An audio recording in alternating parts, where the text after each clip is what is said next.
Pronto, gravando. Então, vamos lá, galera. Hoje nossa aula vai ser sobre meio de transporte. Primeiramente, a gente vem com o conceito do que é matriz de transporte. A matriz de transporte de um país vai ser o conjunto de tipos de transporte que esse país usa para fazer o deslocamento de pessoas, bens e mercadorias. Então, nossa matriz de transporte brasileira, ela tem uma característica. Que característica é ela? Ela é predominantemente rodoviária. Então, o nosso transporte é predominantemente rodoviário, mas a gente também tem parte do transporte ferroviário, hidroviário e aéreo. Então, a gente tem alguns tipos de transporte. A gente vai ter basicamente 5. Vamos lá. Quais são os 5 tipos de transporte que a gente pode ter? Primeiro, rodoviário. Segundo, ferroviário. Terceiro, hidroviário. Quarto, aéreo. Quinto, dutoviário. A gente vai explicitar os 5 tipos de transporte. Mas existe uma matriz de transporte ideal? Por exemplo, existe uma porcentagem que eu vou colocar de rodoviário, de ferroviário, hidroviário e aéreo que vai servir no mundo todo. O que é que vocês acham? Eu acho que não, acho que cada lugar vai ser conforme a sua disponibilidade. Isso. Então, a matriz de transporte ideal em cada país vai ser aquela matriz de transporte personalizada para as características daquele país. Então, se é um país maior, a gente vai predominar com tal modal de transporte. Se for um país menor, a gente vai preferir outro tipo de transporte. Então, a escolha da minha matriz vai depender muito do local que eu esteja, mas a grande importância é diversificar, é não concentrar tanto em um só modelo. Então, a matriz de transporte ideal é aquela que melhor se adapta às características sociais, físicas e econômicas daquele determinado país. Então, são várias características que vão determinar qual é a melhor matriz de transporte. Mas por que o transporte é importante? Porque a gente está aqui parando uma aula inteira para falar sobre transporte. Porque o transporte ele é fundamental para o desenvolvimento de qualquer país. Como assim ele é fundamental para o desenvolvimento de qualquer país? Por exemplo, se vocês já pediram algum produto pela internet, comprar algum produto pela internet, vocês pagam um frete. E esse frete ele aumenta o custo daquele produto. Então, em todos os casos de compra, vão ser assim. A gente nunca está no local, por exemplo, que aquele produto está sendo produzido. Você não mora do lado de uma fábrica e você compra diretamente dessa fábrica. Pelo menos eu acho que não a maioria daqui. Então, como esses produtos, como essas pessoas estão sendo transportadas, é muito importante, porque ela vai determinar como o consumo, como a economia do país também vai se comportar. Então, se nós temos, por exemplo, uma matriz de transporte que ela não é ideal, nós vamos ter custos de logística, de transporte embutidos nos produtos. Então, vai diminuir nossa competitividade no mercado externo para exportações, vai diminuir nosso consumo interno, porque muitas vezes a gente deixa de comprar determinado produto, porque o frete é tão caro, às vezes do mesmo valor ou 50% do valor do produto, do preço do produto. Principalmente para o Nordeste. Eu acho isso uma xenofobia, que eu vou comprar um negócio e sai Principalmente para o mais Nordeste. caro. É verdade. Por quê? Porque no Sudeste, normalmente, Essa dádiva, meu Deus, perfeita. é onde a gente tem nossa produção econômica. Então, para chegar no Nordeste, a gente vai ter um custo maior do que as pessoas que compram diretamente no Sudeste. Então, todos esses custos, todas essas problemáticas envolvendo nossa matriz de transporte interferem na forma como consumimos, interferem no desenvolvimento do nosso país. Ficou claro a importância de uma matriz de transporte eficiente?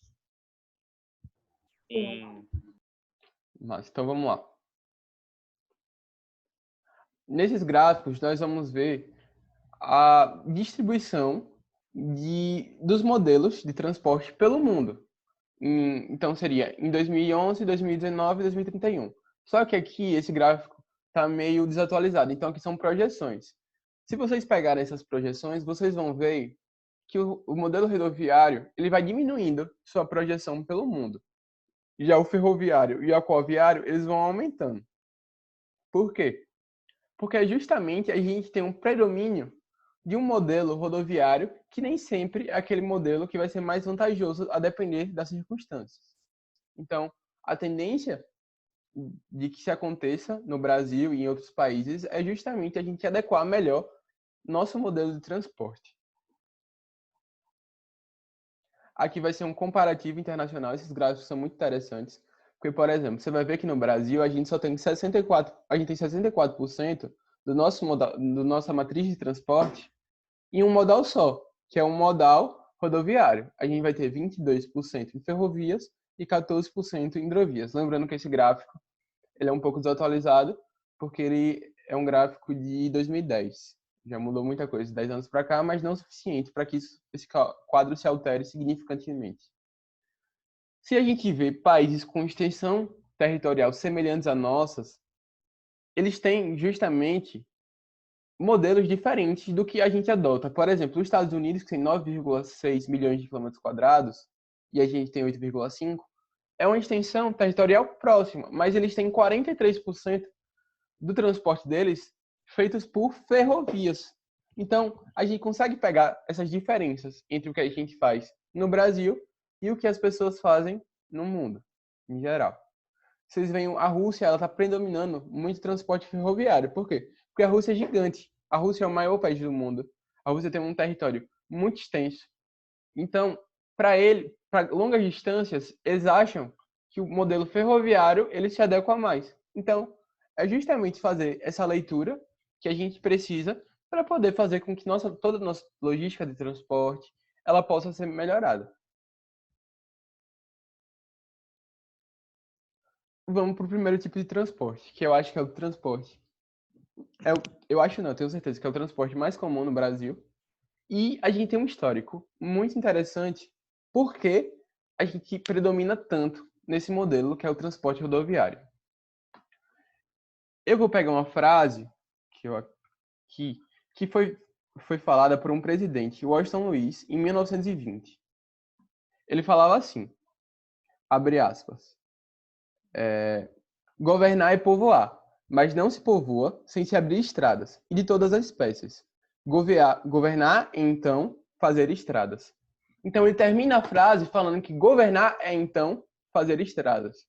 Então, ele simplifica toda a função de governar em fazer estradas, por conta da importância que se dá no Brasil ao transporte rodoviário como modal de transporte. Então, desde 1920, nós estamos priorizando muito esse modal de transporte, que possui algumas características que acabamos, por valorizar tanto esse modal, a gente acabou adquirindo essas características negativas desse modal de transporte.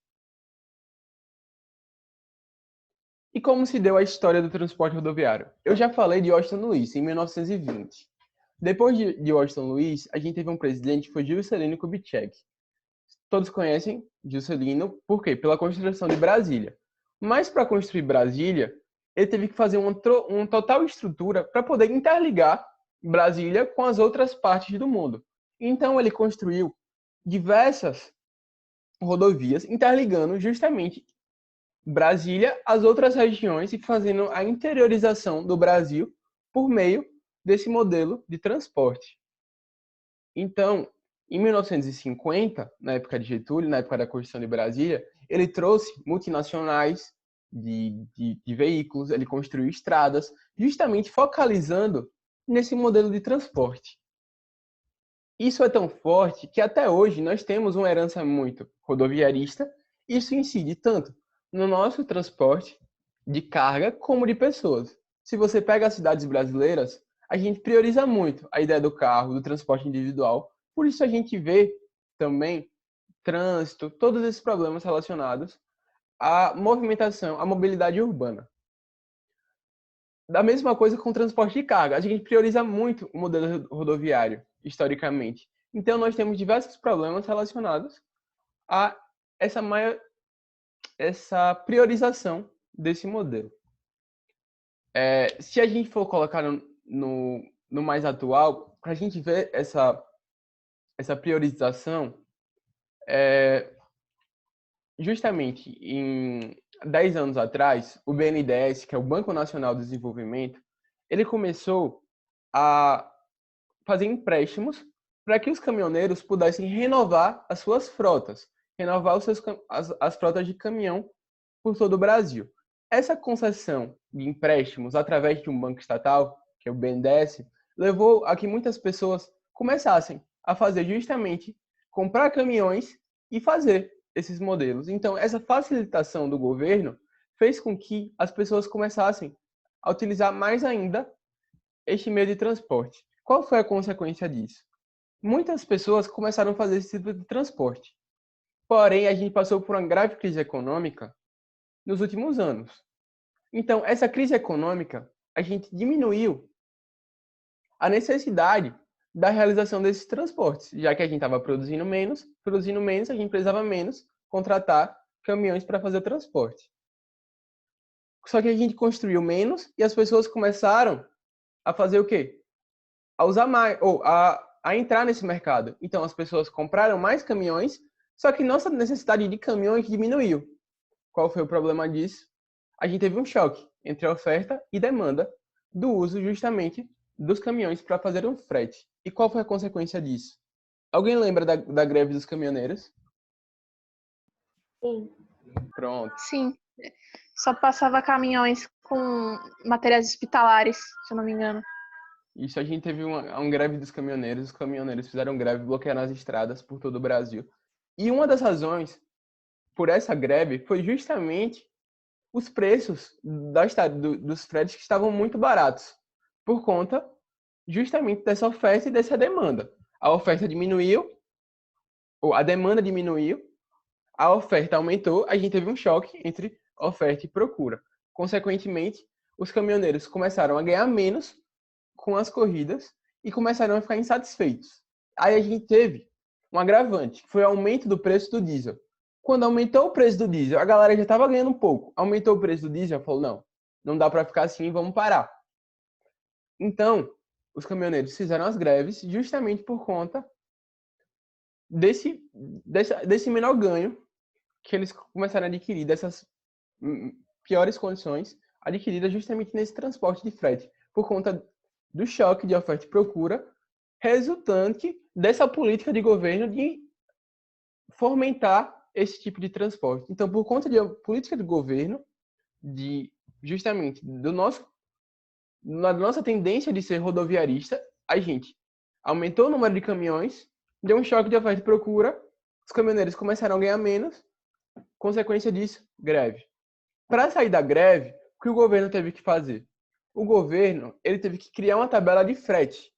Ou seja, todo o transporte que era feito, ele precisava ser pelo mesmo custo. Então, se eu fosse transportar para o mesmo local, eu precisava justamente pagar o mesmo valor que eu vou pagar para outro caminhoneiro. Então, se eu vou pagar para um caminhoneiro e vou pagar para outro caminhoneiro, é o mesmo preço, com essa tabela de frete. Então, os preços ficaram tabelados.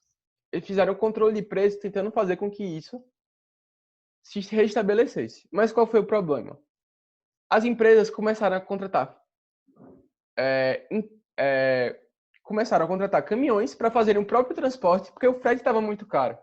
Então, os caminhoneiros não conseguiram justamente o que queriam com esse controle de preços, já que essa tabela começou a ser desrespeitada. Então, quando a gente teve o início do novo governo agora, a gente estava tendo muita pressão dos caminhoneiros para que a coisa pudesse justamente melhorar.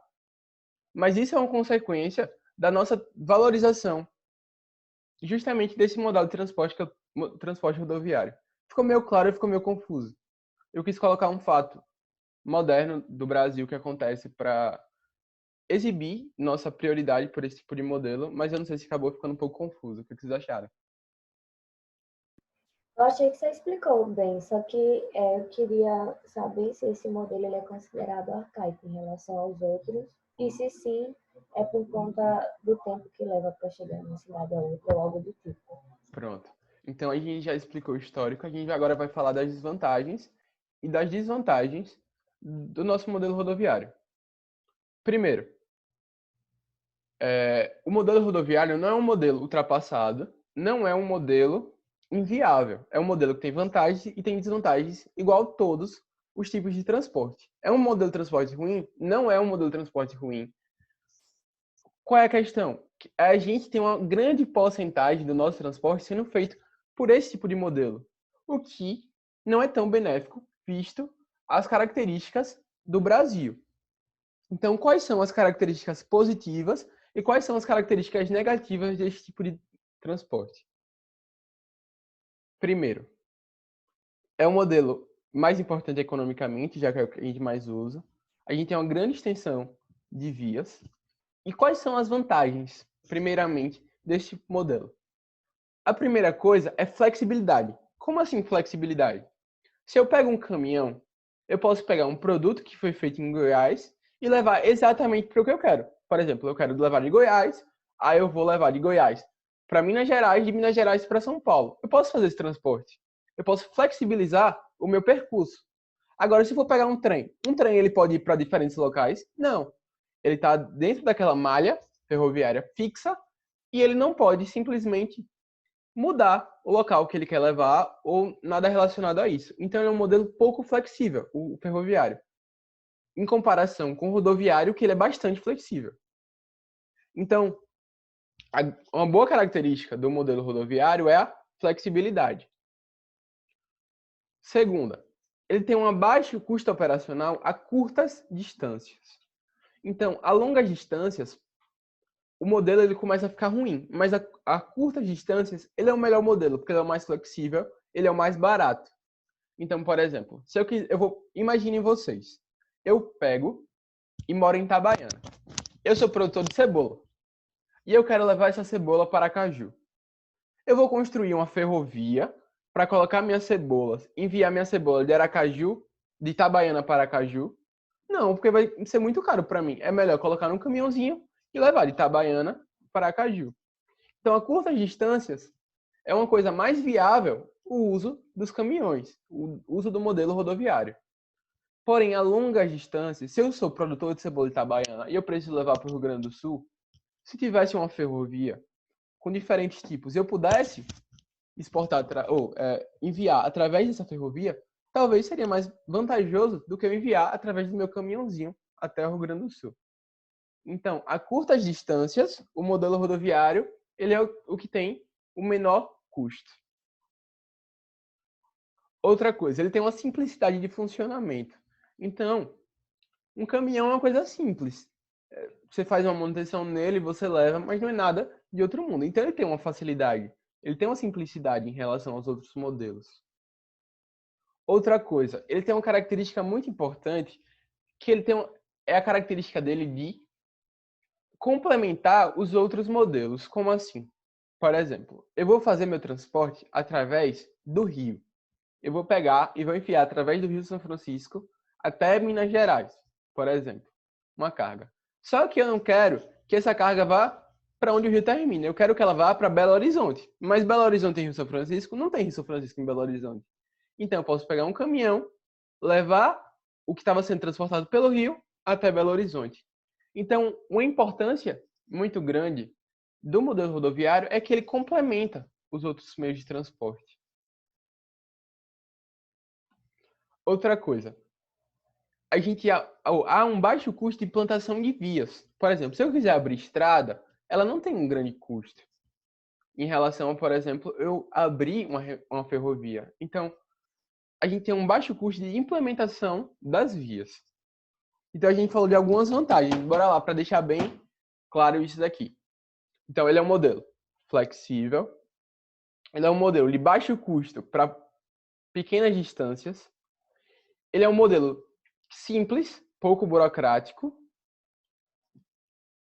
Ele é um modelo que ele complementa os outros modais e ele tem um baixo custo de implantação das vias. Então, fechou nas vantagens? Sim. Quais são as vantagens? Bora lá. Ele é flexível, mais barato, mais rápido, em curta distância e promove a intermodalidade. Boa. Então, ele complementa os outros modais, ele tem um baixo custo a pequenas distâncias e ele tem uma grande flexibilidade. Essas são as vantagens desse tipo de modelo. Agora vamos lá para as desvantagens. Eu falei que era barato para produzir via. Para a gente criar rodovias, é barato. Asfaltar, Agora, para a manutenção dessas vias, que é o problema. Se vocês, como todo mundo a gente mora em Aracaju, a gente vê que em época de chuva fica cheio de buraco as rodovias. É o carro batendo pneu, é o ônibus batendo e em cima dos buracos. Justamente porque é um alto custo para a gente fazer essa manutenção. Como normalmente a gente faz coisas de má qualidade, nossos governos, então eles fazem um tipo de rodovia que não dura muito. Então a gente vai, faz, constrói a via, depois a gente tem que estar recapeando, a gente tem que estar fazendo a manutenção. E essa manutenção tem um custo alto. Então, abrir é fácil, difícil é justamente fazer a manutenção. Outra coisa, tem um grande consumo energético. E ele é muito poluente. Então, ele gasta um combustível muito grande. Se transportar em 10 caminhões, é muito mais poluente do que você transportar justamente em um trem só. Então, a gente vai ter um grande custo energético, ou um grande consumo energético, e também uma grande poluição ambiental, uma grande emissão de gases de efeito estufa. Outra coisa, ele é muito suscetível a fatores humanos e climáticos. Como assim suscetível a fatores humanos e climáticos? Então, todo mundo aqui, quando assiste jornal, a gente vai ver acidente em rodovia tal. Então, por exemplo, a sonolência do motorista pode causar um acidente. Ele ser irresponsável e beber antes de dirigir o caminhão pode causar um acidente. Alta velocidade pode causar acidente. Por exemplo, chuvas podem aumentar o risco de acidente. Então, ele é muito suscetível a fatores tanto climáticos quanto humanos. Outra coisa, ele tem uma baixa capacidade de carga. Então, se numa ferrovia eu transporto muitas cargas de uma vez só, no modelo rodoviário eu vou transportar de pouco em pouco. Por exemplo, o tamanho de um trem é o tamanho de vários caminhões. Então, a gente tem uma baixa capacidade justamente de carga desse modelo. Então, ele é um modelo que é inadequado para grandes distâncias. Então, a gente fazendo, por exemplo, eu saindo de Itabaiana para Aracaju é massa, fazendo meu caminhão. Agora, eu saindo de Itabaiana até o Rio Grande do Sul já é outra coisa, já fica muito custoso, já fica muito mais difícil. Então, para poucas distâncias, é um modelo massa. Para grandes distâncias, começa a se tornar um pouco inviável. Outro grande problema das vias brasileiras.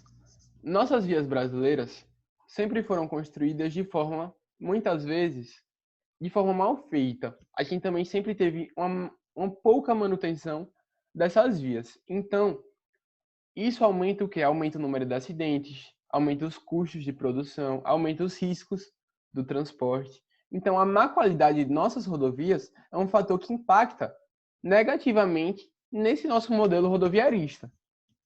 E qual foi o que aconteceu relacionado a isso? No Brasil, a gente começou a fazer uma política de conceder estradas para a iniciativa privada tomar conta. Então, a iniciativa privada pegava a concessão dessa estrada, fazia a manutenção da estrada, a sinalização da estrada, o atendimento de emergência nessas estradas. Em compensação, elas cobravam o pedágio. Mas qual a grande questão disso? É simples. Primeiro, a gente já paga muitos impostos incidentes sobre o transporte, como IPVA e seguro de DPVAT. Então, a gente já paga todos os impostos e a gente ainda vai ter que pagar pedágios. Isso vai aumentar o quê? Vai aumentar justamente o custo desse modelo de transporte. Já que agora a gente está pagando a concessionária, que vai fazer a manutenção da via, e também está pagando o governo através de impostos sobre automóveis, como IPVA e DPVAT. Então, isso aumenta também o custo desse tipo de modelo. Então, quais são as desvantagens desse nosso modelo rodoviarista? Então, alto custo de manutenção das vias, grande consumo energético e muito poluente, muito suscetível aos fatores climáticos e humanos, inadequado para grandes distâncias e nossa dupla cobrança, que é os pedágios mais os impostos. Então, conseguiram pegar todas as vantagens e desvantagens. Então, não. O modelo rodoviário não é um modelo defasado, é um modelo antigo. O problema é em que porcentagem desse modelo a gente utiliza. Quanto a gente utiliza? A gente está utilizando muito, a gente está utilizando pouco.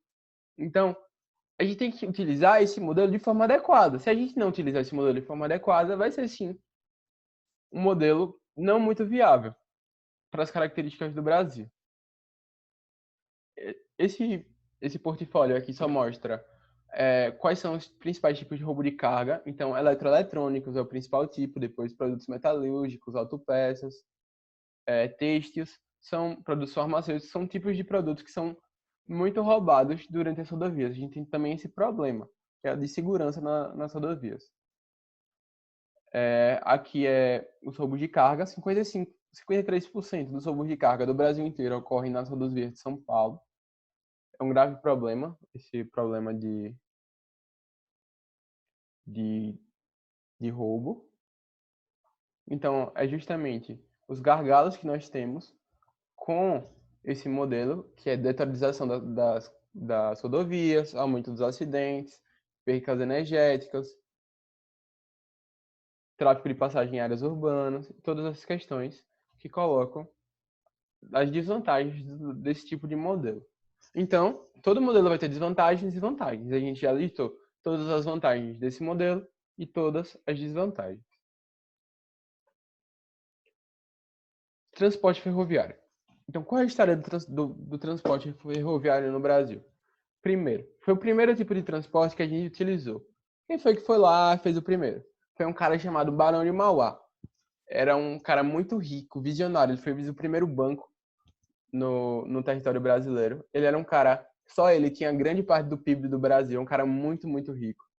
É o cara que construiu o primeiro estaleiro do Brasil, indústria de navio, então era um cara muito visionário, assim. Muito relacionado à industrialização do Brasil, tá relacionado a Barão de Mauá. Então foi ele também que construiu a primeira ferrovia. Ele construiu a ferrovia ligando Petrópolis à Baía de Guanabara, no Rio de Janeiro. Então ele construiu essa ferrovia para o transporte de grãos, de café, do interior do Rio de Janeiro até a capital do Rio de Janeiro. Depois, outras ferrovias foram construídas, principalmente na região sudeste. Então, normalmente essas ferrovias a gente contratava empresas inglesas, que eram as empresas mais modernas do mundo, para fazer nossas ferrovias. Então, muitas vezes vinham operários ingleses construir ferrovias aqui no Brasil. E alguns termos engraçados da cultura popular surgiram justamente dessa relação entre os trabalhadores ingleses que vinham para a construção das ferrovias e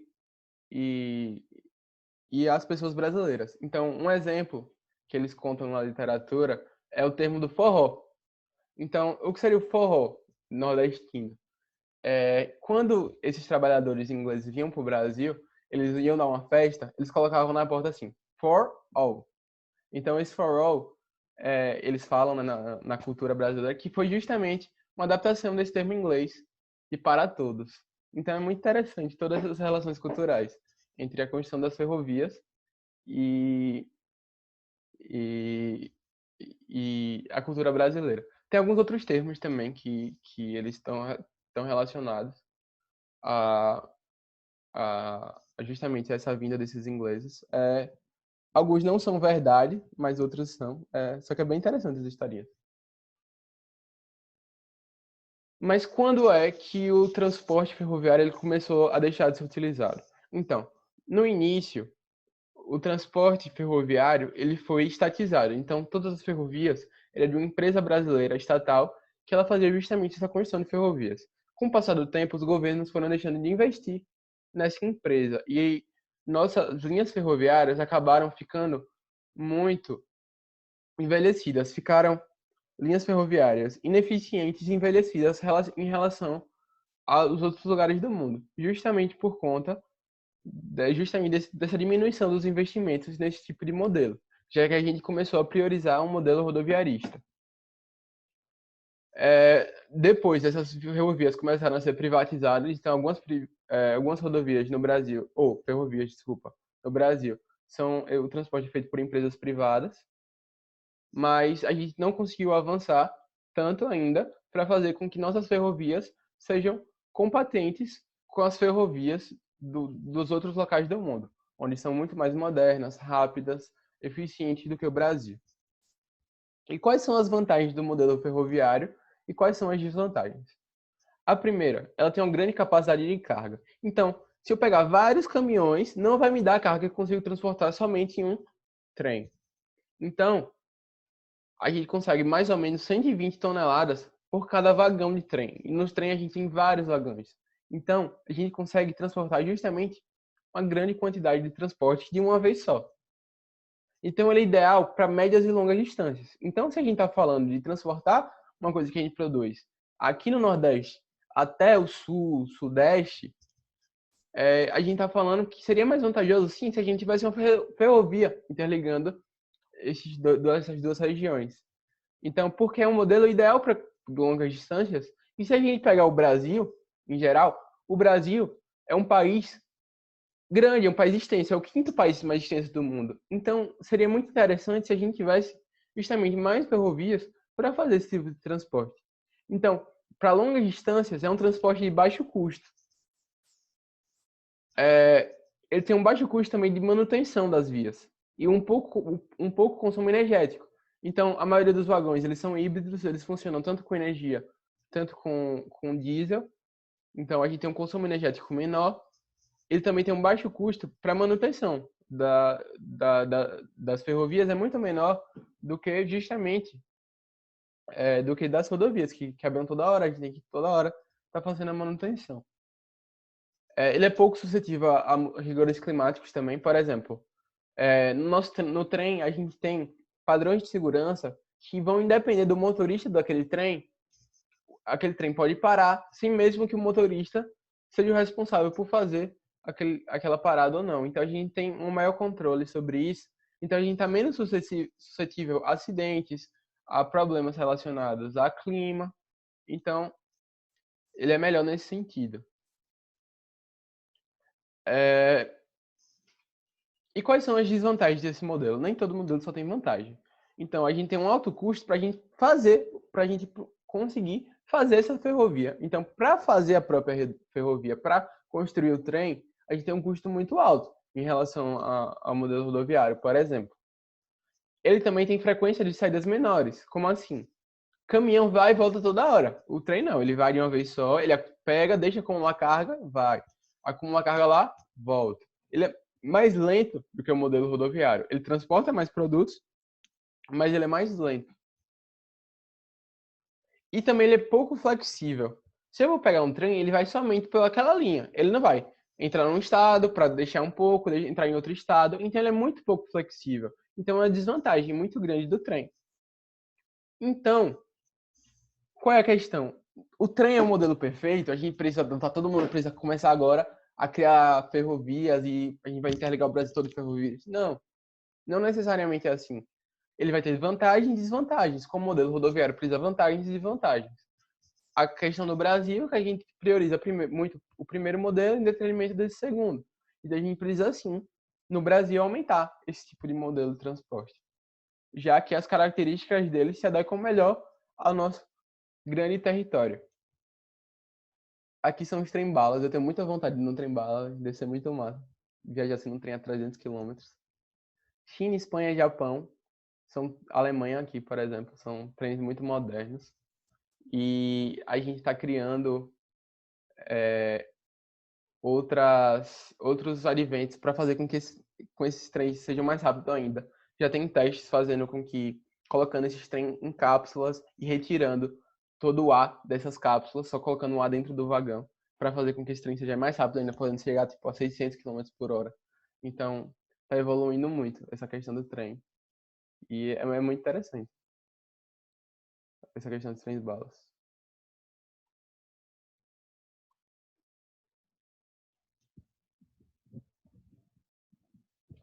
Aqui está uma questão de por que a gente precisa adequar nosso modelo de transporte, nossa matriz de transporte. A gente tem custos de exportação muito maiores do que países, por exemplo, como a Argentina e Estados Unidos. Então, são países relativamente grandes, os Estados Unidos é um país muito grande, que utilizam muito mais o modelo ferroviário para exportação de, por exemplo, commodities, que são commodities, produtos primários, como soja, minério de ferro. Então, são matérias-primas que o Brasil produz muito. Então, o Brasil, a gente tem um custo muito maior para produzir soja Ou a gente tem um custo muito maior para transportar a soja até o porto, por exemplo, para a gente poder exportar essa soja, do que nosso vizinho, a Argentina. Então, isso diminui bastante nossas exportações, diminui os investimentos estrangeiros, já que, por exemplo, se uma indústria quiser montar uma fábrica no Brasil, aí ela vai lá montar a fábrica. Aí ela quer transportar essa mercadoria que ela está transportando. Aí ela vai ter um elevado custo para ter que transportar isso. Então, ela acaba desistindo de se instalar no Brasil. Então, a gente perde muito investimento, perde muita exportação por conta dessa nossa matriz de transporte. Aqui é a densidade de ferrovias nos Estados Unidos. Você vê que é muito mais denso do que no próprio Brasil. Aqui é densidade de ferrovia por 1.000 quilômetros. Os Estados Unidos tem 29,8, o Brasil somente 3,4. Aqui contando a historinha. Pronto, a gente fecha aqui nosso modelo ferroviário. Como eu falei, a gente tem algumas vantagens e agora a gente tem algumas desvantagens desse nosso modelo ferroviário, mas que no Brasil ele é pouco utilizado relacionado ao rodoviário. Então vamos só retomar aqui quais são as vantagens e desvantagens. Vantagens do modelo ferroviário. Ele tem uma grande capacidade de transportar carga, então eles são muito grandes. Ele tem baixo custo a longas distâncias, ele tem uma menor poluição e ele tem também um menor consumo de energia e uma maior facilidade de manutenção das vias. Quais são as desvantagens? Custo alto para baixas distâncias, lentidão no transporte, pouca flexibilidade e custos altos para a implantação desse tipo de modelo. Então a gente vai ter que balancear todas essas questões. Agora, o transporte marítimo. O transporte marítimo no Brasil, ele poderia ser muito mais utilizado. Por quê? Porque a gente tem um litoral muito extenso e no nosso litoral a gente concentra a maioria da nossa atividade econômica. Então, as grandes cidades brasileiras, elas estão localizadas no litoral. Os grandes polos brasileiros estão localizados principalmente no litoral. Então, a gente poderia, sim, priorizar esse tipo de transporte, já que a gente tem características físicas favoráveis a esse tipo de transporte. O transporte marítimo, ele vai ser de dois tipos. Ele pode ser navegação de cabotagem e navegação internacional. O que é, primeiramente, a navegação de cabotagem? Navegação de cabotagem... Fale, Dadinho. Pela costa. Isso. É a navegação pela costa. Se vocês quiserem um macete de cabotagem, você começa com C, costa começa com C, então vai ser a navegação pela costa.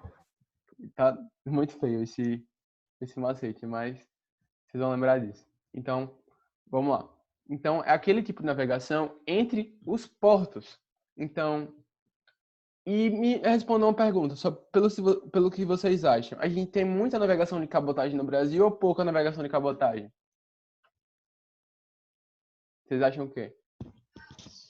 Acho que pouca, dependendo do local. Se for, por exemplo, na região norte, acho que tem muito mais desse tipo de transporte, acredito. Isso. Então ela é pouca pela capacidade que o Brasil tem de aumentar esse tipo de transporte. Então, E fora que cabotagem antes era usada mais porque tipo, eles não conheciam, né? Eles não queriam se arriscar no meio do mar e tudo mais. E daí iam pelos litorais. Verdade. Então, a gente utiliza esse transporte de cabotagem desde do início da colonização brasileira. Se você pegar a história do transporte marítimo, ele sempre foi um transporte que foi muito utilizado no mundo. Você vai ver grandes nações que utilizaram esse tipo de transporte. Você vai pegar desde o Império Romano, lá os romanos pelo mar Mediterrâneo. Você vai pegar as grandes navegações, quando a galera começou a se aventurar pelos oceanos. Isso no Brasil também veio com a colonização. Então, o transporte marítimo sempre foi um transporte muito antigo e é um transporte muito comum no mundo. Só que ele é ainda pouco utilizado na nossa matriz de transportes. Então, o que acontece com a cabotagem? No Brasil, a gente tem uma grande regulamentação nesse mercado de cabotagem. Então, algumas poucas empresas que fazem esse tipo de transporte. Então, elas cartelizam esse tipo de transporte. O que é cartelizar? O que é formar um cartel?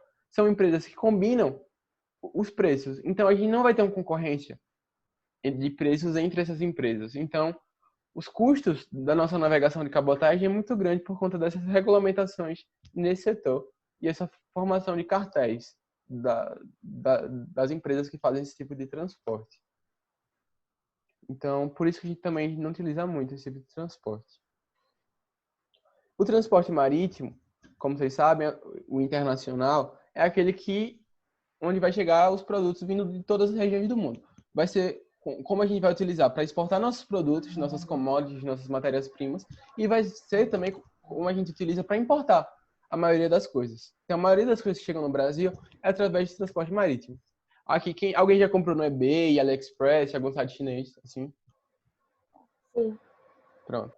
Todos os produtos que vêm desse site chinês, ou sites americanos como eBay, por exemplo, vêm através de transporte marítimo.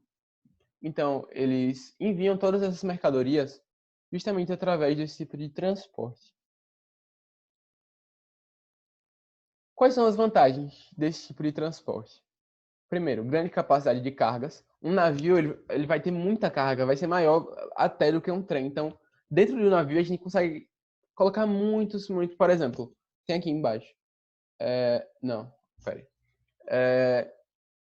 Então, num navio, a gente consegue transportar diversos tipos de produtos, uma grande quantidade de produtos. Então, a gente também tem um baixo custo de implantação e manutenção das vias, claro, porque a gente não vai implementar via nenhuma, é tudo natural, né? A gente não vai criar mar.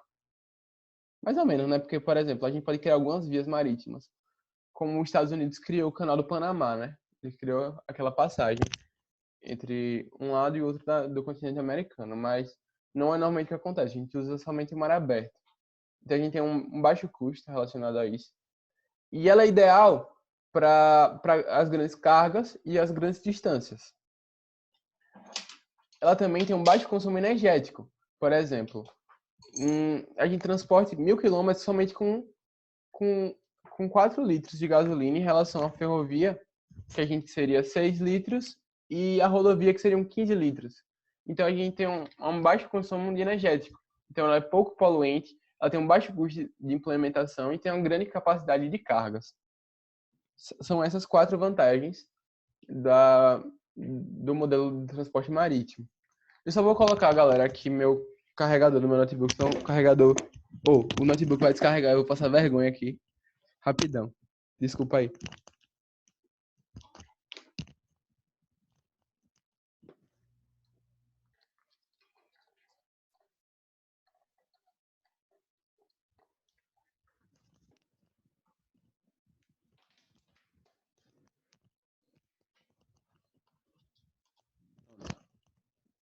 Então, vamos voltar aqui rapidão. Então, quais são as vantagens logísticas do modelo de transporte marítimo? Vamos lá, galera.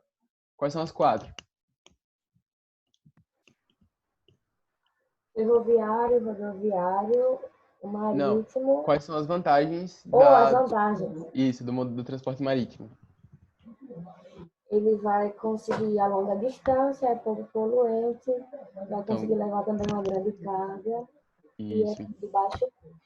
Boa. Então, baixo custo, pouco poluente, grandes distâncias, grande capacidade de carga. Quais são as desvantagens desse modelo? Primeiro, ele é muito lento. Quem já comprou alguma coisa pelo eBay, pelo AliExpress, sabe que vai demorar. Uma vez eu comprei uma capinha. 6 meses. Demorou 3 meses pra chegar. Eu falei, porra, eu comprei uma capinha, demorou 3 meses. Mas fui comprar um negócio na China, bem assim, tava só lá, né, o corona. Só chegou e quando já tava tudo coisado. É verdade. Você vê que demora mais produto chegar do que o corona se espalhar. De tão lento que é. Então, é um tipo de transporte lento. Mas ele também tem pouca flexibilidade. Por exemplo, ele não vai parar aqui, por exemplo. Comprei uma capinha da China. O navio não vai parar em Aracaju, depois vai parar, tá entendendo? Em Salvador, depois vai parar no Espírito Santo, depois vai parar em São Paulo. Não, ele vai vai aportar num porto só. E desse porto a carga vai ser distribuída. Então ela tem pouca flexibilidade. Se não me engano, acho que é em Curitiba, eu acho. O quê? Que geralmente a sede de alguns sites geralmente é despachando em Curitiba para depois ir para os outros. Tem se eu não me engano. Tem alguns portos importantes no Brasil que a gente vai abordar mais tarde, que é Porto de Santos, São Paulo, São Sebastião em São Paulo, do Rio de Janeiro. Tem Tubarão, no Santa Catarina. A gente vai ter também no Rio Grande do Sul, em Curitiba também. A gente vai ter alguns portos importantes. Então, apesar de não ter uma poluição relacionada aos gases de efeito estufa, mas eu tenho uma contaminação ambiental dos navios, que muitas vezes eu tenho derramamento de combustível, de petróleo. A gente sabe que, por exemplo, o que aconteceu no litoral nordestino, com todo aquele óleo que contaminou nossas praias, por conta justamente do vazamento de um transporte por meio de um navio cargueiro. Então, a gente tem também alguns problemas ambientais relacionados a isso. A gente vai ter outro problema, que vai ser a pirataria. Se você pegar alguns locais como a Somália, como o Estreito de Malaca também, no Sudoeste Asiático, vão ser locais de muita incidência de pirataria. Eu vou recomendar um filme agora na quarentena, já que vocês não estão fazendo nada. Tô brincando, todo mundo que tá estudando, certinho, focado. Mas quando vocês tiverem um tempinho, vocês assistam Capitão Phillips. É um filme muito legal, que conta a história justamente da pirataria na Somália. É bem massa, recomendo. Então a gente vai ter... Quem já assistiu? Alguém já assistiu? Aqui. Eu não sei se na Netflix eu vou olhar, mas qualquer coisa eu vou ver se tem baixado também, se dá pra baixar. Eu vou olhar depois. Mas é um filme muito, muito massa. Então a gente vai ter vantagens e desvantagens desse transporte marítimo. Então, as desvantagens vão ser lentidão, pouca flexibilidade, risco de contaminação ambiental, pirataria. As vantagens vão ser grande capacidade de cargas, transporte a grandes distâncias, baixo custo energético poluente. Eu vou terminar por aqui hoje, nossa aula. Vocês já estão cansados e tudo, mas a gente ainda não terminou o assunto, próxima aula a gente termina. Transportes. Então, eita, era botar pra... Rapaz, sou ruim pra mexer nesse site, viu? Eu botar para de gravar, acabei parando.